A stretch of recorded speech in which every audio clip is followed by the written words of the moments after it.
Так, ну вот выяснилось. Значит, скрип в рулевых наконечниках был.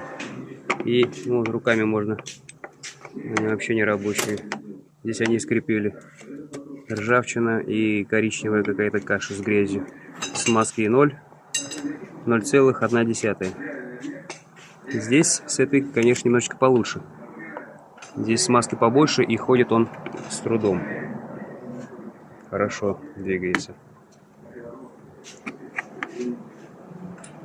Да, вот. Под напрягой.